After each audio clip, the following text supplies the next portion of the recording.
Hello, Madristas and fans of the Let's Be Real podcast. Welcome to another preview of the La Liga title. Right now we're only fighting for the title, so the La Liga title. Although we have the Copa at the weekend as also.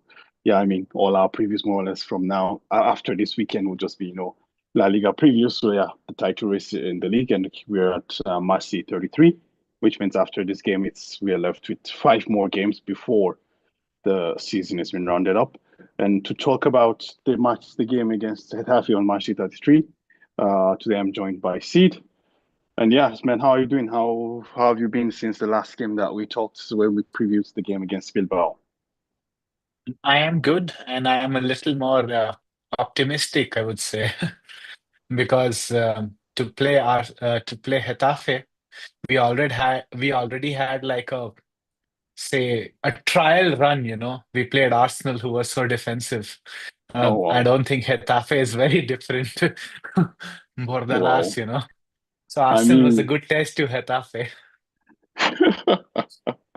that's a really low blow, man. But I do think if Arsenal is at happy with five goals, they scored five against us. Like if they're Getafe, then I don't know what to say, man. Honestly, but anyways, yeah. I get where you're coming from. But yeah, you said you're a bit more optimistic, though. I kind of felt more down after the game against Bilbao. I kind of felt like, yeah, this team doesn't like, okay, after you saw what happened, we had a lot of hopes that, Celta could do something against Barcelona, then they didn't. But then, like, at least you got some hopes that, okay, yeah, like this team, Barcelona team doesn't look invincible. It's not always that they're able going to score like the winners or something like that. But then you go to the game against Real Madrid and it's at the Bernabeu, like, and the fans were really good, in my opinion. I don't know what you felt, but I felt like the fans were really supportive of the team.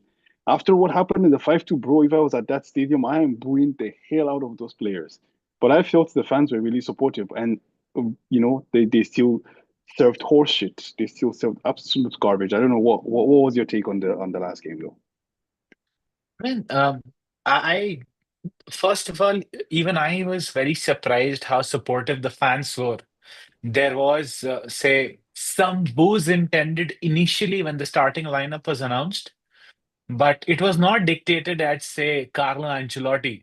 It was not dictated at, say, like majority of the players. There was some players who were booed, but not as extensively as we have heard before.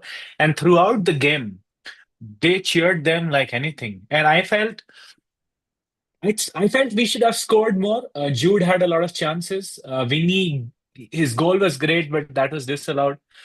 And there was a sense of relief when Fede Valverde scored. Uh, it was his second shot of the game from outside the box. The first one was drifting towards the left of the post.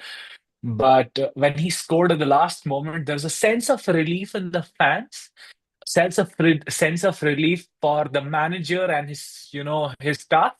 And I also felt there's a sense of relief amongst the players because we have had really bad results. The Arsenal game, we lost to Valencia, the Copa del Rey semi-final, second leg. We were through, but was not the best result possible at the Bernabeu. And what it, and I think the sense of relief also came from the fact that it was against Bilbao, who's a high-flying team. They are fourth in the La Liga, and they've qualified for the semi-finals of the Europa League. But the goal did kind of really show that they are ready to fight till the end. And what I was very happy to see was the diamond formation that was back. We spoke to a lot of fans after the game, and they said the diamond formation does make a difference. When Jude came in back to where he belongs in a way, Vinny and Rodrigo up front. Obviously, goals were lacking, but there was. I think that was one of the best games we have played as a team. That like obviously we didn't score enough, but there was some sense of stability. And even Carlo Ancelotti said in the pre-match conference that he prefers a 4-4-2, where he obviously meant about the diamond. So there was relief and a little bit of optimism that we can compete if there is a title race. Oh, that's an interesting way to look at it. I actually like look at it in the direct opposite way. And the reason why I mentioned this is exactly the point you mentioned that this is a high flying team. This is a team that's fourth in the league. And as we talked about during the preview, Real Madrid against the big teams have not showed up. So I was expecting like the fans are backing you. You're at home. You're out off of the back of a humiliating 5-2 defeat. You've literally won one game in the last four coming into this tie. You understand? So, and that game was a 1-0 victory against Alaves. You understand? So you kind of felt like this is the game that's primed for reaction to show that these guys can do it. But I'm not lying to you, Sid, like after the game against Bilbao, I became more skeptical that I told you like I felt we could win the games against Barcelona. But after seeing the performance against these guys, and as you said, like it's one of the better performances. But if you still need a Hail Mary from Valverde to win the game, yeah, I really don't see how we are able to, fight for the title. I really, honestly, even if Barcelona lose games, I just don't see how we will be able to, fight for the title. Honestly, like I'm not that. Yeah, this team is not showing me anything to like make me believe. Honestly, this team is not showing me anything to make me believe. It's really, really, like when you have this group of players, as you're saying, going back to the known formation of the 4-4-2 diamond, you expect more, but unfortunately, like it's still just same old bullshit. And for a difference, we got a clean sheet. That has been a rarity. One of these fan cams, if the people who are listening to us should check out where Paris and his brother are on the fan cam after Bilbao, and they highlight really well that this season we have conceded so many goals against teams which are in the bottom five in La Liga. We conceded two against Leganes, and a clean sheet we had against Alaves, and we knew that Bilbao had a plan. Bilbao came in with they came in. They said we're gonna put in a low block and then we're gonna counter. This is their idea, and they did this till the 90th minute of the game until Fede Valverde scored. But it was not that we were not trying. I think Vinny had some good, he dribbled past really well. He created, but the shots were blocked. Jude had some fantastic chances. I think Jude didn't have his goal scoring boots on. Vinny scored a really, really good goal which was offside or was interfered by Hendrik, I don't know. But we did deserve to score out. And obviously, if this was a previous, say, Real Madrid team of the 14, 15, like the back like Ancelotti 1.0 era or the Zidane era, we would have seen like a 4-0 thumping where we should have seen a reaction. It was not a convincing reaction, but the last 5 minutes of the game to win it like that kind of showed that there is fight left. It's not already like we have not shown the white flag yet. We are not surrendered yet. Like because Bilbao came with a plan. We were not at the highest of confidence. We had lost to Valencia. We lost to Arsenal at home, and then we did play well. I'm not saying we played like the best. It was a good performance. I'm not saying it's the greatest performance this season. But it was also against a very difficult team. And to win it that way is always gives you a lot of confidence and adrenaline. And the hug between Carlo Ancelotti and Fede Valverde kind of showed, that okay, it's there. It's there. We are ready, still ready to fight, and it is what it is. I'm not saying that it's gonna give you a lot of hope that we're gonna win La Liga. But if Barcelona right now, who are out with like Balde injured, Lewandowski injured, if they drop points, I think we should capture on them losing ground. I hope so, man, because you said like Bilbao had a plan. And yeah, of course Bilbao had a plan. Let's not forget that this is a team that came without the two most incisive attackers. The William brothers were out of this game. You know, the other William came on, but yeah, like the William brothers were out of this game. They had a really grow some midweek in the Europa League as well. So it's not like we faced a team that was all fire and all cylinders. But yeah, I mean I do get what you're saying, but I just see it from a different perspective. But yeah, I think it's only fair. That's the whole point. Like we can see, different teams, and I do hope, like we see now we're gonna play Getafe, which is a bit about, and okay, I think we're playing away right away. We're going to go like to the Coliseum, like I think it's called the Alfonso Perez Stadium, if I Yeah, remember Alfonso correctly. Perez Coliseum. Yeah. Yeah, exactly. So we're gonna go there, and like it's gonna be quite a very long evening tomorrow. So let's see if our players are able to show up. And Kylian Mbappe's suspension is also finished, so we expect him to come back into the starting lineup. And He might be considering, injured. He went yeah, out injured against Arsenal. So exactly, I yeah, I I am was gonna hoping he's just not carrying the injury. I was just gonna come that actually. I'm just gonna come back to that as well. Like like we know that Kylian Mbappe is being touted to be fit for the Copa del Rey final, and then considering that information, would you like rather just keep him all out, or like just put him on the bench and let him try to like get some minutes, to kind of rebuild some momentum towards the final, or would you just throw him in the Copa del Rey final directly? I think I would want him to rest, man, actually. I would want him to take some time out, I mean, the breathe, rest take a after breather. he played 180 minutes against Arsenal without doing anything, bro. He was literally resting on the pitch. What rest do you need? He was Yeah, resting but without a bed, man. that is true.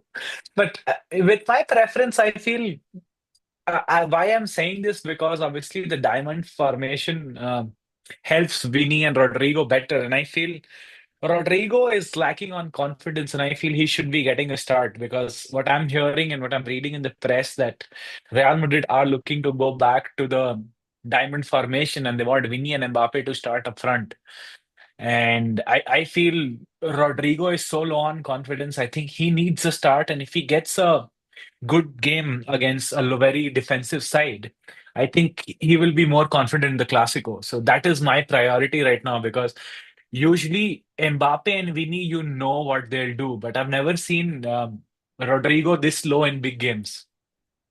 Usually he is off the ball, he's giving you a lot of things. He's chasing, he's pressing, chasing defenders, he's pressing on the ball, but uh, sometimes what happens, is you are just in that zone where nothing is clicking for you. And I think for Rodrigo, I want Mbappe to sit down for this game. I see your point. I see what you're saying. Yeah, it could be quite interesting. Let's see. I mean, because I actually like have a feeling that moving towards this game, a lot of the eyes would be on the final, against Barcelona on Saturday. So I do feel like there's going to be a lot of rotations in and out. So I'm not even too sure that even considering that even if Kylian Mbappe doesn't, make the match day squad, or even if he's left on the bench, in the squad, I do still think we're going to see a lot of shuffle because I don't think both the trio of Vinicius, Jude, and Rodrigo starts this game, irrespective of what happens with, Kylian Mbappe. I do think we're going to see one, maybe two of them, out of the starting lineup on the bench, and then being called upon later on. I do think this is a game that most likely we're going to see Luka Modric play. This is a game that we're going to see, in my opinion, Endrick play, more or less. I do think Brahim. maybe not, maybe Endrick, maybe not, maybe Arda Güler, but I do think like this is a game exactly Brian Diaz. I think these are the games that we're gonna see those guys coming. Also David Alaba as well, Frank Garcia. I think these are the games that they're all gonna come into the lineup, and just in anticipation of that final at the weekend. So it has the potential to be a banana skin because I do feel, you know, if we take our eyes, I mean, the point is, even the players with their eyes on the ball, when they say that they're focused, we saw what happened. Like, still, we're still 4 points behind. Still, we're still out of the Champions League. You understand? So imagine when they're not focused on this and their eyes is on the game on Saturday. So it's going to be really, really difficult. So that's why I'm a bit worried that with the history with how Getafe plays and how difficult it is to break them down, it could be a potential banana skin in a title race that we are almost losing anyways. So it's a game that we absolutely, of course, like right now I do think all the games in the league we absolutely have to win them. We have zero margin for errors. Any day we draw or lose, I just throw in the towel because I know that it's impossible with the head to head that Barcelona already has. Because even if we defeat Barcelona still, the head to head is still in their favor because the goal drawn, I mean, I know we're not going to defeat Barcelona 4-0. It's just a thing. So the goal drawn is still always going to be in their favor, so that the aggregate score is in their favor. So uh, hence, we absolutely need to win all the games to capitalize on any point that Barca drops to have a chance if we win May 11th, which is now a very, very, interesting stretch because you look at it from 29th of March, 29th of April to May 11, I think it's like 12 or 13 days. So literally, Yeah. in that 12, 13 days, you add it back to last week. So you're talking about a stretch of like 21 days where our season could be over. That is true, man.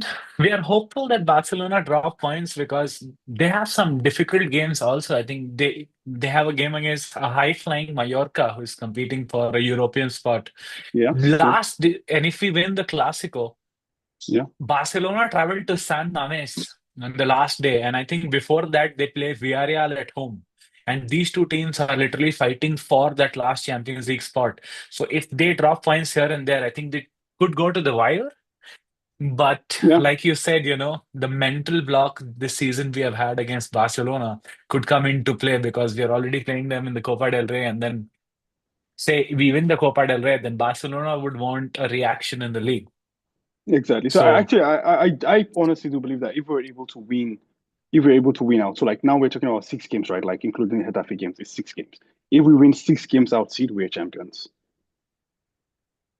Because in yes, that 6 games includes Barcelona. So it means that you're beating yeah, Barcelona and cutting the gap to 1 point. And then, as you've just mentioned, they play Bilbao, they play Villarreal, you know? So, like, these are two yeah, teams fighting for something really important. So it's going to be a really difficult game. So, like, even if they drop 2 points, which is a draw, we go on top with 1 point. So that's why I just see, like, I yeah, don't think Barcelona wins out. But the problem is that can yeah, we handle our business? yeah. You understand? That Can we handle our business? sometimes when the ball is in your court and you do a foul serve or you score an own goal, Exactly. and the likely of that happening right now is the probability is super high right now. Exactly, exactly. So there's a very high probability that that's what's gonna, eventually happen. But yeah, I mean, I do, I do think let's see what the reaction will be, in the game tomorrow from the guys and what the reaction will be in the game on Saturday as well. I do think that will lay a marker for what we should expect towards the end of the season. But before we go more, let's just see the chat. We have Sunaid in the chat. In the chat, he says like, big up the panel. Two haram football opposition in 1 week. We will do better versus Getafe than Arsenal.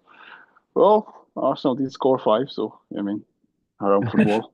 I don't know. Yeah, Uh, I'm glad that Getafe don't have a Declan Rice.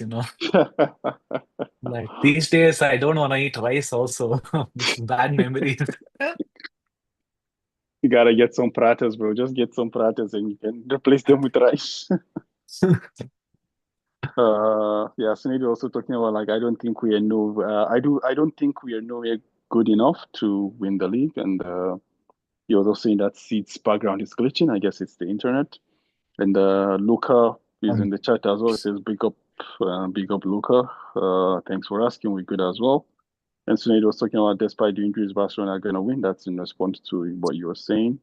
And random guy 101. Hey man, how you doing? He's saying like we should try with only three forwards instead of four. So rather than having Vini, Jude, Mbappe, Rodrigo, he's saying to try with three forwards, which is going to be Rodrigo, Mbappe, Vinicius, Rodrigo, Mbappe, Jude or something like that. So he's saying, and for me also, that's what I believe that in the long term, I do think this four forwards is not going to work. I do think the way forward is with three forwards, honestly. and I mean, And yeah, to be honest, that is what we spoke about last time, right? The whole yep, true. challenge that we won so we were playing a 4-3-3 before with Benzema, Vini, and Rodrigo. And the whole left winger becomes an inverted forward with Vini and Rodrigo, and Jude blocks in, and you have a successful season. Now, a lot of people might question that the success of the season depended a lot on, say, luck against Bayern Munich, but in La Liga they played really well to get the league, sorted. Last minute winners, fighting till the end. We didn't drop points against these small oppositions. At home, I think we had a perfect record. I think we just drew to Atleti last season at home, and then the whole idea of Kylian Mbappe, the dream, the obsession, is Kylian Mbappe, and then suddenly four forwards, and it has backfired in a way so far. And I think the whole challenge was super high. I think on paper, when things look great, sometimes you have to question yourself, is it gonna go great that way as well? And I think in a way that backfired and that injuries didn't help. And suddenly, I can't expect two players who had double winning season as an inside forward to tell them, "Oh, gonna you go and play on the left wing now excel." Mbappe has never played a center forward. Oh, come center forward score 50 goals for us. Jude, oh, you were great as a number 10, now defend as a number 6 or number 8. Like the whole haywire situation with respect to tactics has also, like, I don't want to blame Kylian Mbappe on that, but that was the risk Florentino Perez and team was taking. And I think on the long run, it might work, but the first season hasn't gone the way that they had expected. Yeah, that's actually very, very true indeed. Like it's a bit strange for that, but let's see, because the point is like when you say, like when you look at it, like when you talk about when you compare last season to this season, we've lost 2 games the whole of last season. This season we've lost 11. That's crazy, So we've considered more and scored less. So like all of this, goes back to feed into that. But then I think this is something that we will just keep discussing until we find a balance or a manager that, or if the manager continues to be Carlo, who's gonna find the balance with that. So it's gonna be. Well, anyways, let's move on. So we have random guy again continuing that things can happen. Who knows? Maybe they will be playing without rest, he was saying, Boston, of course. And then so he was saying, I'm not sure about relying on this version of Barca. They are relentless. The finish line is in sight. In the league, they're extra focused. And random guy was like, Lewandowski is out, so it's also going to be an issue for them. Yeah, I mean, this is just a thing, like, in my opinion, as I said before, like, forget about what Barcelona is doing. Just focus on us. If we can win 6 straight games, the last 6 games that we have, I think we're champions in the league. So irrespective of what Barcelona does or doesn't. So definitely, but yeah, the thing is like, I'm not too sure. I'm not too confident that we can or we can't do stuff. But anyway, see, let's come back to the story of Carlo Ancelotti. I was reading like, from um, the Athletic that like Carlo is expected to leave Real Madrid and like he's expected to take the Brazil job. Like, what are you hearing in Madrid? It's the same. The guy sitting in Madrid are writing that for the Athletic. So I think I think the whole verdict, right, that the manager's position at Real Madrid is the most difficult and challenging job there is. And after a double winning season, also, if you don't replicate, I think you are in danger. And this is what has happened with Carlo Ancelotti. And over the course of the season, we have heard a lot of things. I think I remember when we played, I think some team in Andalusia, if I'm not wrong, Sevilla, Betis, or I read a report that the players were not happy with this tactical, instructions that they were being given. That was early part of the season. A lot of players had lost faith in Carlo Ancelotti, and and then there was this report also that the style of play that they want is not possible because of the big egos that they have in the team, and then till the time we lost to Arsenal, Thibaut Courtois came out and he said, like sometimes we have to play football through the center of the park rather than just, playing on the wings and crossing. And majority of the Spanish press is also in the zone that Carlo Ancelotti would go. I think a La Liga would save him. A La Liga and a Copa del Rey would, I think, definitely save him. I don't know if a Copa del Rey would save him enough to till the Club World Cup also. And I think Brazil had their delegation come to Madrid to convince Carlo Ancelotti. And the whole comments from the president of Bayer Leverkusen, where he said that Bayer Leverkusen have a gentleman's agreement with Xavi Alonso, where if one of these ex clubs that he has played for, they come in for him, they need to pay a subsequent fee, and then he can negotiate or move. And these clubs are Real Sociedad, Liverpool, Bayern, and Real Madrid. And if you look at like 6 months back, the CEO or who's also a Spanish guy of Bayer Leverkusen, he was saying, no, Bayer, Xavi is going to stay here. It's a long-term project. And I don't think he would mention the whole gentleman's agreement thing until there are things happening, like these are hints that you give. And there are a lot of, I also read a report that one of these advisors, to Florentino Perez, is very keen on Jurgen Klopp. And this was today's, I think, AS or Marca, they put it out as one of these articles. I forgot the name of these advisors, not Jose Angel Sanchez, but there's another one, Rashif Sanchar or something like that is his name. And yeah, the media is talking about, and it looks like it's the end of the road. I think this Actually, the is the reason end of why the road. I'm asking you this is because like this was a okay, like it's Mario Cortiana, and like the other person who wrote this article is David Ornstein. Like, I mean, and Ornstein, if that's how his name is pronounced, he's mostly deals with like English media and stuff. So like when I see like he was a co-author on this, and the fact that they were saying that the writing is on the wall, irrespective of what happens, more or less, that's what the article was saying, that even if we win the league or not, like the writing is on the wall for Carlo. So that's why I kind of feel like, for me personally, I just don't see that happening, considering like the good relationship that exists between Carlo and Florentino Perez. I do think if they're able to manage the league and cup double, I just don't see Carlo leaving.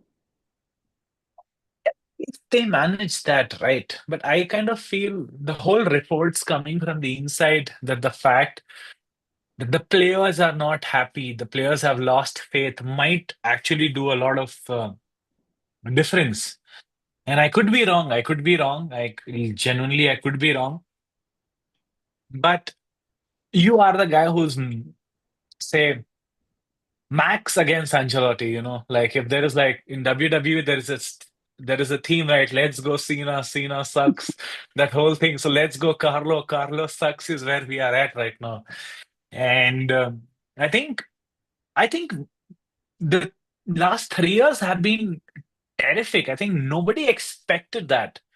But at Real Madrid, I don't think you see a manager also gonna stay for 5 years. That is unheard. Like it's just you seek a change. You just always seek a change, and I feel that is the reason why the club was always successful. Like the consistency in success comes from the fact that there are new ideas, new people. We have heard Real Madrid coaches being sacked after winning La Liga. Happened to Vicente Del Bosque. Pellegrini had the highest La Liga tally, and when La Liga got over and he was sacked. Mourinho was not sacked, but he resigned. And Carlo Ancelotti, after winning La Decima and the whole season where he was fucked, he was sacked. So I think there has been like, and also like Brazil have been courting Carlo Ancelotti for a long time. And the names that you're hearing for like they want a big name before a World Cup.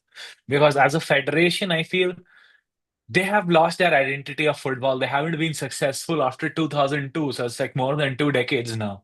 They have great players, and Carlo Ancelotti could bring the best out of, say, probably like Vinny, Neymar, and Rodrigo. You get Bruno Guimaraes and that Atlanta midfielder that there is. So uh, I think I think it's the end of the road. I could be wrong, but I think it's just in that zone where like Leverkusen manager saying this. There are the whole Spanish press writing about it. Carlo Ancelotti also saying that whatever the club decides, he'll always be. And it's not like Carlo will be hated. I think Carlo will be. I think he will be remembered. He's the guy with the highest trophies for Real Madrid. So if you don't remember a figure or don't appreciate what he did, but I feel there is a sense of change. Used to happen before. I think Chelsea was also built on that, whole formula that if the players are getting tired of success, we need a manager who needs to be successful. So he has to motivate them in different ways. And the whole criticism this year that we haven't been convincing with respect to the style of play against small teams. I think that could change with if Don Xavi Alonso comes in. Wow. See, Xabi Alonso is already getting the title of the Don before even he does jack shit. Okay. Man, it was All just right. 1-3. Man, come on. There was a few midfielders, I think Pirlo, Xavi Alonso, these are guys are known for a lot of different kind of a class, The fact that they would win Champions League, then put their feet on the Champions League table, put a cigar on it. This is why you call him Don. And he also did really well with Real Sociedad, the youth team. Yeah, true. So and I am still not say convinced, but would I want to see something different with so for example, somebody goes there in and out who's paying like 300, 400 euros tickets day in, day out. You either win or you show good football. You can't be like Atletico Madrid. You don't win and you play shit football. Like this is why the expectation you either win, somehow you win, and which Carlo did till the first like the second spell in the first 3 seasons. Yeah. But now this was very not convincing at all, and he was screwed over by the board, which I think a lot of people have accepted. This is why there is so much speculation. But I think they're gonna wait till the Copa del Rey final. I think there's gonna be two steps to it. If they win the Copa del Rey final, they would wait till La Liga and then take a call. But they obviously the coaches they speak to, obviously there will be verbal terms agreed, but they would also know that if they win La Liga, we won't get you in. As straight as that. So that is how football negotiations also work, right? Like you have to keep your options open and also back the guy you have. You know, So yeah, man. You've spoken just like a very true, football businessman. Yeah, that's just it. Like you never go all in.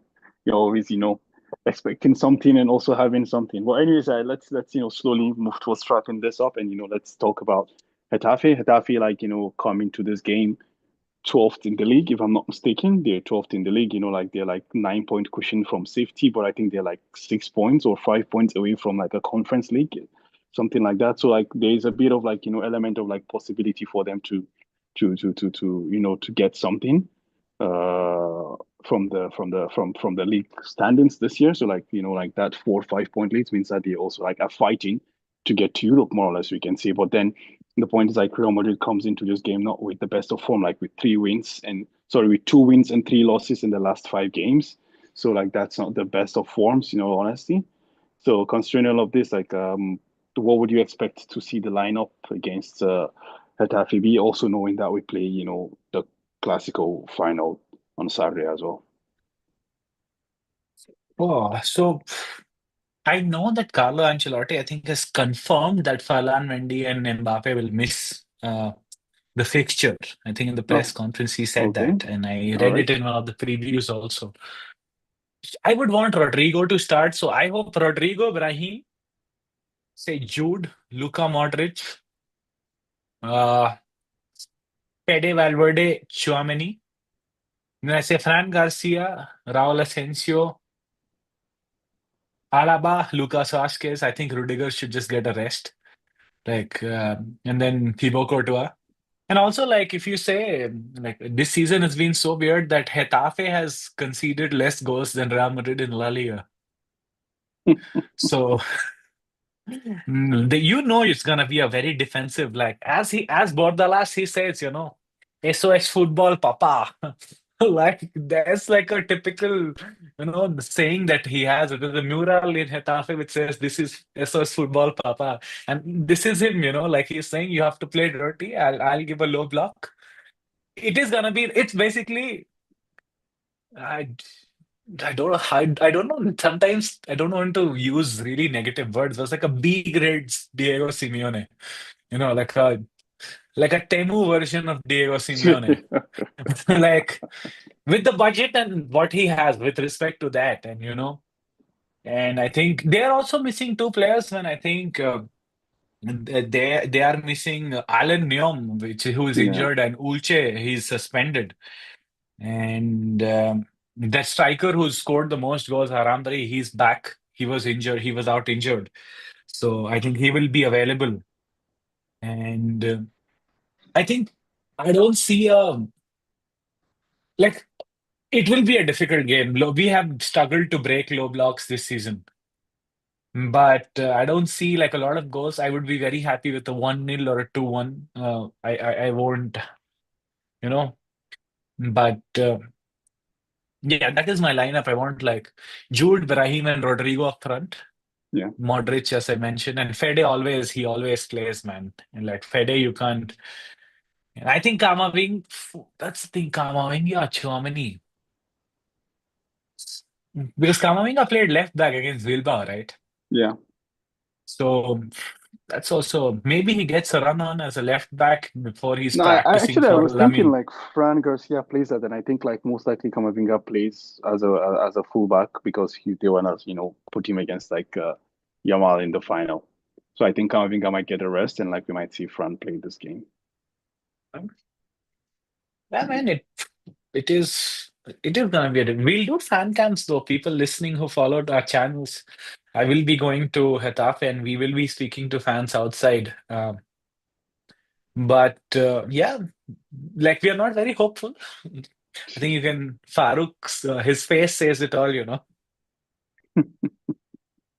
Yeah, man, we just have to see what we can do. As I said, like, it's all on us. Like, if we win through, we win it all. But, like, yeah, let's take the last comments and then we can wrap it up. And already I heard you said you're expecting a 2-1 victory anyway. So let's see what people in the chat are saying. And yeah, Random Guy 101 continues, says, like, players like Hendrik and Goulet looks out of ideas when they are subbed in. Did Carlo explain their role to them or what is expected of them? It's difficult to tell, with especially Goulet seeming like a totally different player when he plays for Turkey. And then he was talking about the fact that Xabi, Klopp, Raul are the options, it seems. Carlo is a Madrid legend. Fans should be forever grateful for him, but this season was a big disappointment, and we have to point out where he has failed. That's interesting. And he was also talking about the fact that sorry, Sinead was in the chat also. He was saying that Getafe is going to be so annoying tomorrow. I'm not ready for a draw. All right. Okay, I guess with that we can slowly wrap things up already. Like Sid was mentioning, he's expecting a 2-1 victory.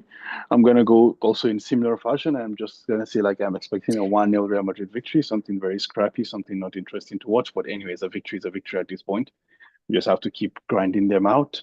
And before we end, actually, we forgot during the intro to to do some housekeeping. So we're just gonna per reminder, this episode is sponsored by Manscaped. So for all your male grooming uh, equipment and apparatuses, you can just check out Manscaped, and the link to that to them is in description below. And to get some discount, a 20% discount using the LBR20 code. I repeat myself, LBR20 code at checkout will give you a 20% discount on the Manscaped website during checkout. And also, like, we're also part of the Talksport Fan Network, so also the details to that are in the description below, as well as Fanatics as well. We're also part of Fanatics is also like one of the sponsors. To get your apparels and all that, you can use the description also below to get some discount and also show some love and support to the channel as well. And finally, it's the Instagram committee on Instagram, our partners. You can just check them out. They have a lot of great Real Madrid images and murals that you can check out both pre-match and post-match. Just show them some love, drop some like in the description, and also like if you're listening, on the audio later on, just show some love and drop some comments, positive, negative, engage with us, and even better, you can just come on the live and we can have some lively discussion with you, because that's the great thing about this. It's a two-way street more or less. And also to the guys in the chat, Sunaid and Random Guy, and I think there was also one more person, and also Luca. Like, thank you guys for engaging with us and keeping us, on our toes, and like having a back and forth. And I guess that's all. I don't know if you have anything else to add, Sid. No, man, nothing more to add. Keep showering us with your love. Share it with all your Real Madrid fans that you have. Share our channel, what we do on the podcast, and uh, outside the Bernabeu also. Keep sharing it. Gives us a lot of strength, I would say, and hope that, we're not suffering alone like you. So why do it alone? Yeah. But, do share it with your friends and family who like Real Madrid, and who also don't like. Please share it with them also. We want the numbers. And hope we have a good outing against Getafe. All right. So until next time, then, Hala Madrid. Y nada más.